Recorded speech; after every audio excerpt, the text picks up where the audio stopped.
आज हम शुरू कर रहे हैं लेन देनों का अभिलेखन 2। इसमें रोकड़ बही कैश बुक शुरू करते हैं। रोकड़ बही किसे कहते हैं? जिस बही में केवल नगद प्राप्ति एवं नगद भुगतानों का ही लेखा किया जाता है उसे रोकड़ बही कहते हैं। यह रोकड़ बही को इंग्लिश में कैश बुक कहते हैं।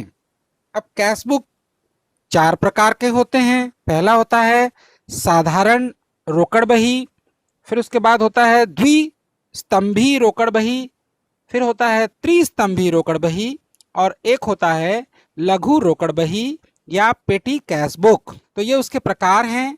सिंपल कैश बुक, साधारण रोकड़ बही, इसमें केवल नकद जो रोकड़ लेन देन हो रहे हैं उनका ही अभिलेखन किया जाता है। यह एक स्तंभी होती है, इसे एक स्तंभी भी कह सकते हैं, एक स्तंभी रोकड़ बही या साधारण रोकड़ बही। फिर है द्विस्तंभी रोकड़ बही, इसमें नगदी के साथ साथ अपने रोकड़ के साथ साथ बैंक लेन देन संबंधी भी लेन देन का अभिलेखन किया जाता है। फिर आता है तीसरे नंबर पर त्रिस्तंभी रोकड़ बही। त्रिस्तंभी रोकड़ बही में नगद और बैंक तो पूर्व में था ही, साथ ही साथ इसमें नगद बट्टा दिया या नगद बट्टा मिला होगा उनका रिकॉर्ड करने के लिए एक स्तंभ, एक कॉलम और बनाया जाता है, इसलिए इसे त्रिस्तंभी रोकड़ बही कहते हैं। तो इस त्रिस्तंभी रोकड़ बही में एक बात ध्यान रखना है कि जो बट्टे का स्तंभ होगा, कॉलम होगा, उनका शेष नहीं निकाला जाता है, रोकड़ का या नगद का, और नगद के साथ साथ हम बैंक का भी इसका शेष निकाला जाता है। टोटल योग करेंगे, योग करने के बाद जिस पक्ष का योग कम होगा उसका हम बैलेंस निकाल करके उसमें लिखेंगे। हम बैंक में भी लिखेंगे और रोकड़ में भी लिखेंगे, लेकिन बट्टे का बैलेंस नहीं होता, केवल योग करके ही उसे छोड़ दिया जाता है। ये बात ध्यान रखनी है।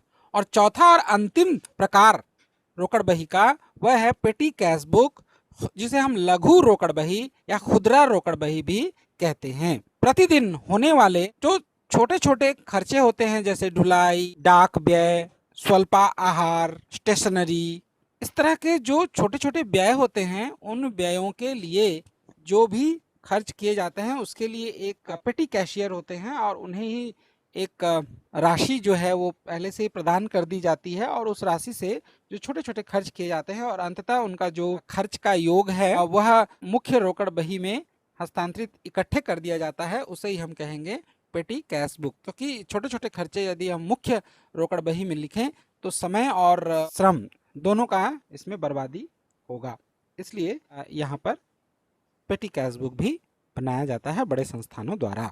अब हम देखते हैं स्टूडेंट रोकड़ बही, जिसे हम इंग्लिश में कैश बुक कहते हैं।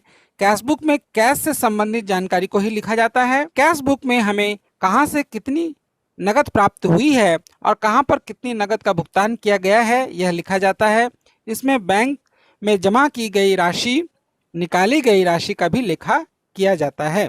इसे हम विपरीत लेन देन कहेंगे, जिस एक लेन देन में नकद भी होगा और साथ ही साथ बैंक का भी उल्लेख होगा, तो उसे ही हम कहेंगे विपरीत प्रविष्टियां। तो कैश बुक में किसी व्यक्ति, व्यापारी या व्यवसाय के पास कहां से कितना पैसा आता है और कहां से कितना पैसा जाता है इसका रिकॉर्ड भी रखा जाता है। कितना पैसा शेष बचता है उसे भी यहाँ पर मेंटेन किया जाता है। इन सभी जानकारियों को देखने के लिए ही रोकड़ बही बनाई जाती है। यदि रोकड़ बही के विकलन शेष यदि अधिक है तो इसका मतलब यह है कि हमारे पास कैश, नकद और रखा हुआ है, और क्रेडिट साइड या समाकलन शेष यदि अधिक होता है, वैसे सामान्य तौर पर ऐसा होता नहीं है, क्योंकि एक व्यापारी के पास जितने नगद राशि रखी हुई है उसी से वो खर्च करेगा। सामान्य तौर पर ऐसा होता नहीं है, तो अगर होता है तो वो फिर वो माइनस में चला जाता है, मतलब हमको और अधिक व्यय के लिए चुकाने होंगे, तो यह एक हानि हो जाएगी। एक व्यवसाय में रोकड़ बही रखना आवश्यक क्यों है हम देखेंगे। देखिए, सबसे पहले नंबर पर हम देखते हैं समस्त रोकड़ लेन देन का जो जानकारी है वह एक ही स्थान पर तुरंत प्राप्त हो जाता है। इसका मतलब यह है कि रोकड़ बही में दर्ज करने से आवश्यक सूचनाएं व नगद लेन देनों की जानकारी किसी भी वक्त हम कैशियर से पूछ सकते हैं कि अभी टोटल बैलेंस कितना है, और कितना राशि प्राप्त हुई है और कितना भुगतान किया गया है, इसकी जानकारी तुरंत हमें प्राप्त हो जाती है। दूसरे नंबर पर इसलिए आवश्यक है कि जो व्यापारी दैनिक रोकड़ बही का शेष ज्ञात करके उसका मिलान कर वह अपने तिजोरी में रखे हुए उपलब्ध कैश का मिलान अपने खाते में उपलब्ध रोकड़ बही में उपलब्ध नगद से कर सकता है। जैसे बैंक में जो कैशियर होते हैं वह भी कैश बुक रखते हैं और जितने भी राशि प्राप्त हुई ग्राहकों के द्वारा बैंक में एक निश्चित दिन पर जमा किया गया या आहरण किया गया, लिया गया, उनको भुगतान किया गया, एंड ऑफ द डे वो जो कैशियर होगा वो उसका मिलान करता है। जो उसके ड्रॉर में तिजोरी में जो रखा हुआ है कैश वो और उसके कैशियर का द्वारा मेंटेन किया गया जो कैश बुक है उसका शेष मिल जाता है। इस काम के लिए भी रोकड़ बही बनाया जाता है। फिर हम देखेंगे भार में कमी। पृथक से खाता बही में रोकड़ खाता खोलने की आवश्यकता नहीं होती है क्योंकि बड़े व्यवसायी जो होते हैं वो लेजर अकाउंट में फिर रोकड़ खाता यानी कैश अकाउंट बनाने की आवश्यकता नहीं होती है यदि कैश बुक मेंटेन किया हुआ है। तो कैश बुक और कैश अकाउंट ये दोनों में अंतर है, इस अंतर को भी हम समझेंगे। क्योंकि रोकड़ बही जो होता है वह प्रारंभिक लेखा पुस्तकें कहलाती है क्योंकि बड़े जो संस्थान होते हैं उसमें जर्नल एंट्री के स्थान पर रोकड़ बही में इसका लेखा कर दिया जाता है और यह एक दैनिक बही है, जबकि खाता बही अंतिम प्रविष्टियों में गिनती होती है और इसका लेखा एक समय अंतराल के बाद ही बनाया जाता है। तो रोकड़ बही और रोकड़ खाता में अंतर है। तो अगर हम रोकड़ बही बना रहे हैं तो रोकड़ खाता बनाने की आवश्यकता नहीं होती है। तो इससे क्या हो जाता है, थोड़ा समय की बचत भी होती है।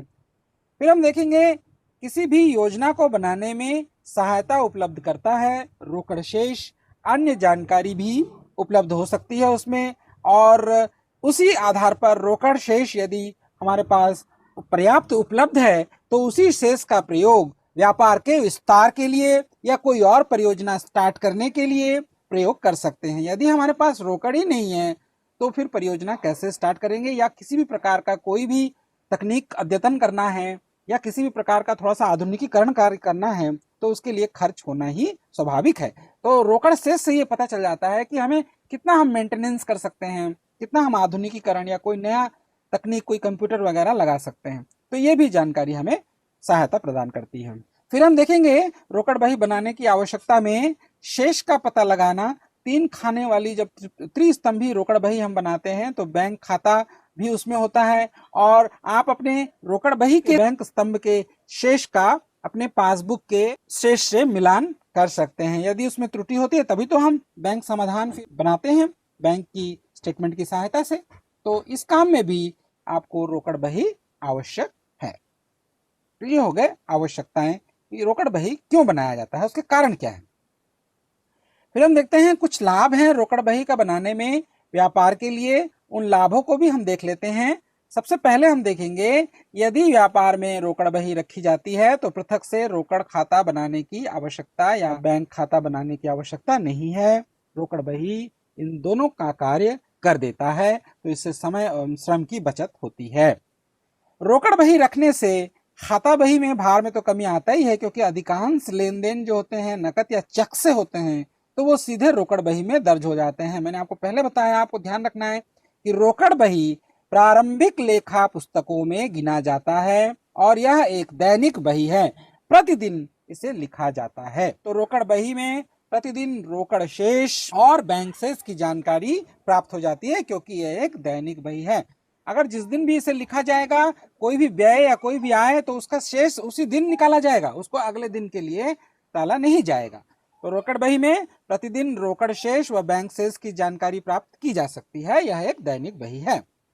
प्रतिदिन शेष को हस्तस्थ रोकड़ का तिजोरी के शेष से मिलान किया जाता है। यदि अंतर पाया जाता है तो त्रुटि की जानकारी प्राप्त करी जाती है कि त्रुटि कहीं पर हुआ है या चोरी या गबन की संभावना बनती है। जैसे कि मैंने आपको बताया बैंकों में प्रतिदिन कैश बुक का मिलान होना चाहिए। यदि कैश बुक का मिलान नहीं हुआ है तो बैंक में जो कैशियर काम कर रहा है वह घर नहीं जा सकता बिना कैश बुक का मिलान किए। कैश बुक मिलान किया जाएगा और उसके बाद ही कैश बुक और का जो तिजोरी में जितना रखा हुआ है या ड्रॉर में जितना रखा हुआ है कैश, उन दोनों के साथ मिलान होने पर ही वह घर जा सकता है, अन्यथा नहीं जा सकता है। तो यह कैश बुक बनाने के फायदे हैं क्या, क्योंकि आप तो देखे होंगे बैंक में कितने सारे ग्राहक आते हैं और अपना पैसा जमा करते हैं, फिर पैसे उसी समय दूसरे ग्राहक आते हैं, पैसे ले जाते हैं। तो ये कैशियर को ये जानकारी होनी चाहिए ना कि एंड ऑफ द डे मेरे बैंक के तिजोरी में कितना कैश मुझे वापस शेष रखना है, और वो शेष उसके कैश बुक से ही पता चलता है, और इन दोनों का मिलान होना भी आवश्यक है। अब हम देखते हैं स्टूडेंट, अब हम जब पहले नंबर पर जब हम आ गए थे इसके प्रारूप कर, तो हम ये सिंपल कैश बुक को आज हम देखेंगे। सिंपल कैश बुक, साधारण रोकड़ बही, और इसका एक न्यूमेरिकल क्वेश्चन भी हम सॉल्व करेंगे। ये आपको प्रारूप दिख रहा है, तो ये यहाँ पर नाम शेष है जो हम रोकड़ बही दिखा रहे हैं आपको। ये देखिए, इसमें जो बायां पक्ष होगा वह नामे होगा, और जो दायां पक्ष है वह जमा पक्ष है, और इसमें आप देखिए जो पहला स्तंभ है वह है दिनांक का, और उसके बाद हम लिखेंगे प्राप्ति। यहाँ पर प्राप्तियां लिखेंगे, जितने भी हमें नगद प्राप्ति होंगे उसको हम प्राप्ति पक्ष में लिखेंगे यहाँ पर। और एक है वाउचर नंबर, जो वाउचर नंबर होंगे, क्योंकि बिना वाउचर के तो हम, मैंने आपको बताया ये रोकड़ बही एक प्रारंभिक लेखा पुस्तकों में गिना जाता है, तो जो भी वाउचर होंगे तभी हम, बिना प्रमाणक के हम उसे तो पुस्तकों में नहीं लिखते, तो इसलिए जो प्रमाणक संख्या होगी, वाउचर नंबर होगा, उसको हमको यहाँ पर लिखना है। सामान्यतः जो सवाल हम ये क्रियात्मक प्रश्न बनाएंगे तो उसमें प्रमाणक संख्या होगा तो लिखना है, नहीं होगा तो ये कोरा रहेगा, लेकिन इसका कॉलम हम जरूर ड्रॉ करेंगे। फिर राशि को लिखेंगे यहाँ पर, राशि जो भी विकलन राशि होगी उसे हम राशि कॉलम में लिखेंगे, यहाँ पर चौथे कॉलम में, और यही क्रम जो है वो जमा पक्ष में दोहराया जाएगा। दिनांक का कॉलम, फिर उसके बाद उसमें हम भुगतान की राशि हम लिखेंगे, यहाँ पर जो भी भुगतान किए जा रहे हैं, नगद जो व्यापार से नगद जा रहा है, चाहे वो क्रय हो रहा हो, माल का क्रय किया जा रहा हो, या किसी लेनदार को भुगतान किया जा रहा हो, किसी व्यय का भुगतान किया जा रहा हो, या बैंक में जमा किया जा रहा हो, तो इस तरह के व्ययों को हम यहाँ पर भुगतान में लिखते जाएंगे। और फिर वही प्रमाणक संख्या या वाउचर नंबर लिखेंगे, और फिर यहाँ पर राशि को लिखेंगे। आई होप आपको ये प्रारूप जो है समझ में आ रहा होगा। मैं शेयर कर रहा हूँ, आप इसका स्क्रीनशॉट रखेंगे। ये साधारण रोकड़ बही का प्रारूप है। फिर हम देखेंगे क्वेश्चन को। ये आपके सामने ये प्रारूप देखिए, आप इसका स्क्रीनशॉट रखेंगे, और यहाँ पर इसका जो टोटल होगा, जैसे सपोज मैं आपको एक उदाहरण के तौर पर बता रहा हूँ, यहाँ पर यदि 5,000 रुपये शेष आ रहा है, और इनका शेष, ये पूरा जमा पक्ष का जो शेष है, मान लेते हैं कि 3,500 रुपये है, तो यहाँ पर हम योग करेंगे 5,000 रुपये से ही, 5,000 रुपये ही हम योग में लिखेंगे। और चूंकि इसका पूरे का जो योग है जमा पक्ष का वो 3,500 ही आया है, इसका मतलब यह है कि यह जो शेष है यहाँ पर वो 1,500 रुपये होगा। तो 1,500 रुपये यहाँ पर हम लिखेंगे शेष CD हम यहाँ पर लिख देंगे। यहाँ पर ये जो शेष होगा इसे हम डेबिट शेष कहेंगे। कारण यही है कि टोटल जो डेबिट का है वो अधिक है, जो जिसका टोटल ज्यादा होगा है कि वो शेष उसी नाम से जाना जाएगा। तो यहाँ पर अगर डेबिट का टोटल ये अधिक है, इसलिए ये जो 1,500 रुपये का शेष आएगा यही हमारा कहलाएगा रोकड़ शेष, और इसे हम कहेंगे डेबिट शेष, विकलन शेष। होपफुली आपको समझ में आया। अब हम एक न्यूमेरिकल क्वेश्चन को देखेंगे और उसको समझने की कोशिश करेंगे। देखिए क्वेश्चन नंबर 1 है, निम्नलिखित दिसंबर 2005 के लेन देनों की प्रविष्टि एक स्तंभीय बही में करें। तो इसे हम सॉल्व करते हैं। ठीक है, प्रारूप वही है जो प्रारूप हमने अभी रखा था। अब आपको ये स्पष्ट दिख रहा होगा, प्रारूप वही है। और क्वेश्चन को 1 बाय 1 हम देखते हैं। देखिए यहाँ पर सबसे पहले लिखा हुआ है दिसंबर 2005, और 1 दिसंबर को हस्तस्थ रोकड़ है 12,000 रुपए। ठीक है, तो सबसे पहले हम प्राप्ति पक्ष में इसे हस्तस्थ रोकड़ को, जो हमारे पास बैलेंस है, उसको हम लिख देंगे 2005। यहाँ पर देखिए 2005, और यहाँ पर रोकड़ शेष या बैलेंस BD, हम शेष BD भी लिख सकते हैं। यहाँ पर प्रमाणक संख्या यहाँ पर नहीं दी हुई है, तो हम सीधे सीधे क्या करेंगे, यहाँ पर राशि को यहाँ पर लिख देंगे जो हमारा बैलेंस है 12,000 रुपए। ये लिख दिया हमने 12,000 रुपए। अब हम आगे बढ़ेंगे। में देखिए यहाँ पर लिखा हुआ है 5 दिसंबर को भानु से नगद प्राप्ति। तो ये प्राप्ति हुआ है, तो हम प्राप्ति पक्ष में इसको लिखेंगे। हम लिख देंगे भानु से प्राप्ति। ठीक है, भानु से यहाँ लिख दिया हमने 5 दिसंबर, और राशि में हम लिख देंगे 4,000 रुपए।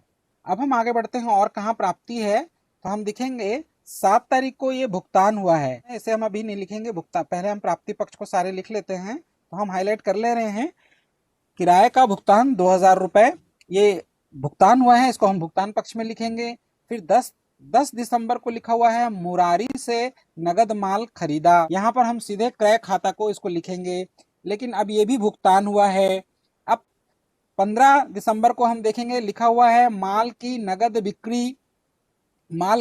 बिक्री 9000 रुपए, विक्रय खाता से 15 तारीख को हमने लिख दिया विक्रय खाता से, और राशि को भी हमने लिख दिया यहाँ पर 9000 रुपए प्राप्ति में, ये लिख दिया हमने 9000 रुपए।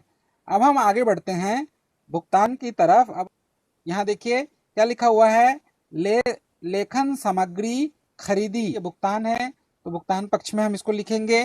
फिर 22 दिसंबर को देखिए राहुल को उधार खरीदी का भुगतान किया 2000 रुपए, फिर वेतन का भुगतान 1000 रुपए, फिर किराए का भुगतान, इतने सारे सब भुगतान है। अब 1500 रुपए ये भुगतान है, तो इन्हें हम एक साथ लिख देंगे भुगतान पक्ष में।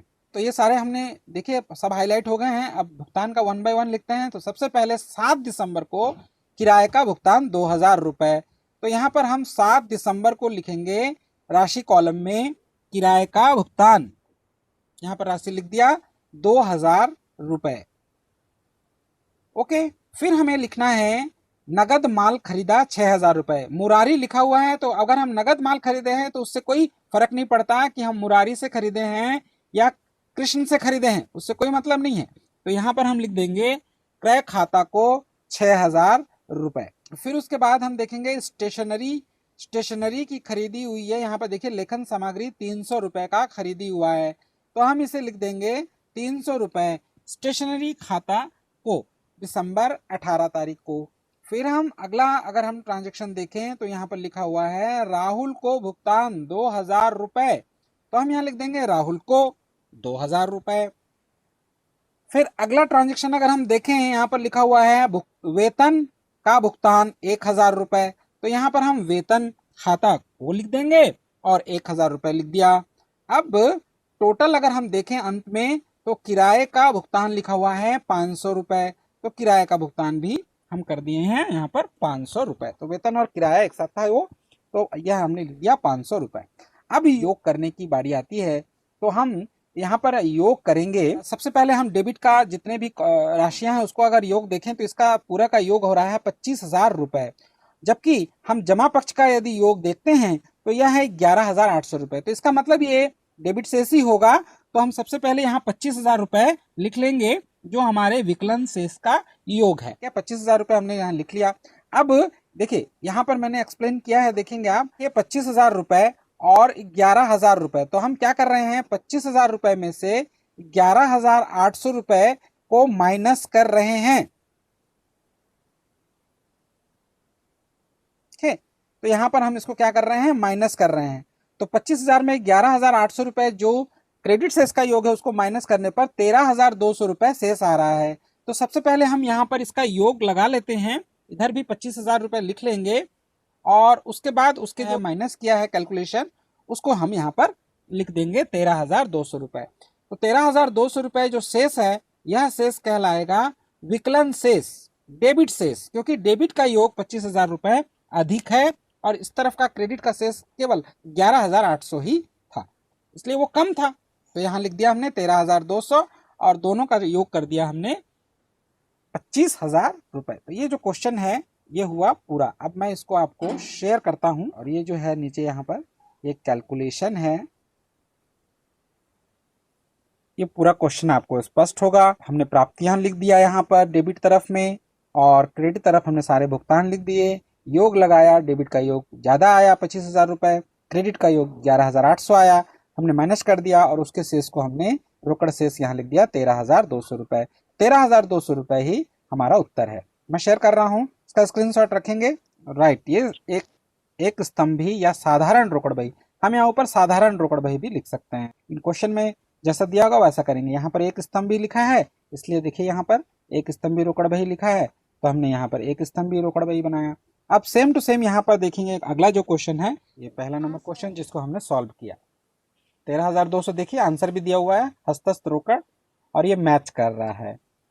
इसको शेयर कर लिया आपने? सर। Very good. अब आप यस इसको सर। देखिए, क्वेश्चन नंबर 2, इसको मैं HW कर रहा हूँ। इसको आप देखिए, एक स्तंभी रोकड़ बही ही बनाना है। तो मुझे लगता है कि समझ में आ गया होगा आपको कि कैसे बनेगा और क्या होता है रोकड़ बही। तो इसको आप स्क्रीनशॉट रखें। इतना 1,000 रुपए। ये अगले पन्ने में एक ट्रांजेक्शन आ गया है।